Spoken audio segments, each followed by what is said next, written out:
One of WrestleMania's greatest collisions comes to its scintillating conclusion with Razor Ramon just managing to outlast Shawn Michaels, claiming possession of the Intercontinental Championship at WrestleMania 10. The latter match would open the door for future classics, like the TLC and Money in the Bank matches as well, forever sealing its place in WrestleMania lore. Our next match is another legendary moment that will live forever, as we head to WrestleMania 13. Rosemont, Illinois would play host to the most important night on the sports entertainment calendar.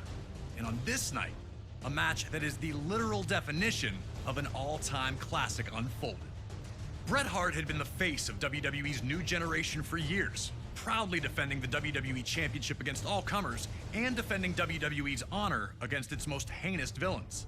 After losing the WWE Championship to Shawn Michaels in WrestleMania 12's Iron Man match, the Hitman took some time off to consider his future options.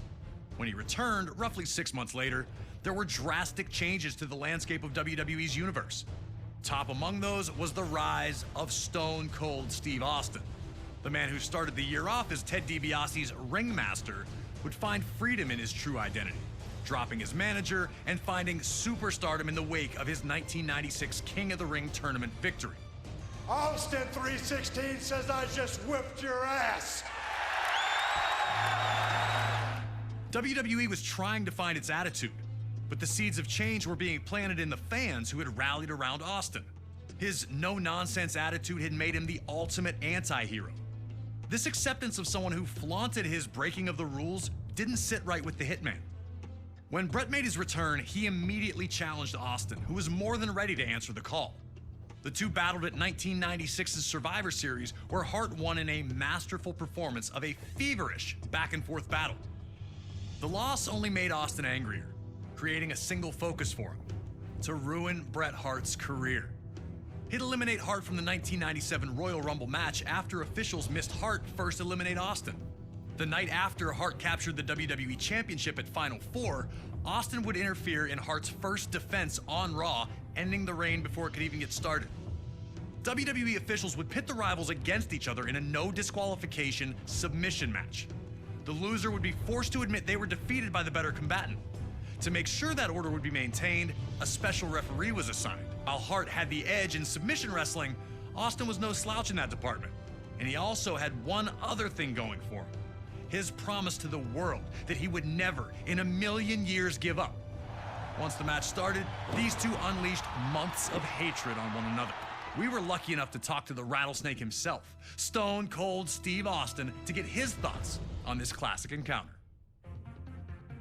A lot of people think that the WrestleMania 13 match between myself and Bret the Hitman Hart is one of the best of all time.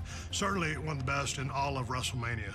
To me, it's a very special match because everything happened so magically, and specifically WrestleMania 13 cemented the legacy of who and what Stone Cold Steve Austin was. From start to finish, we started it off, we brawled out, we came back into the ring, we brought various factors from around the ring into the ring to use against each other. Some of the stuff backfired on me. It was full of chills, thrills, and spills. I gotta call a spade a spade. I mean, it is my favorite all-time match, and I've been to some classics. Always an honor to get to pick the brain of one of WWE's top-level legends. Thank you again to Stone Cold for talking with us about WrestleMania 13. Now it's on you to try and find a way to take out WWE's toughest SOB. Remember, there are no disqualifications, so use whatever you can, and maybe you'll find a way to get him to surrender. I just wouldn't recommend messing with the referee. Shamrock's ankle lock is nasty.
Hart immediately showed why this match was perfect for him. Instead of just punching Austin's face, he'd attack Austin's legs instead. Bret wanted to make sure opportunities would come.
As the two continued to fight.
Bret.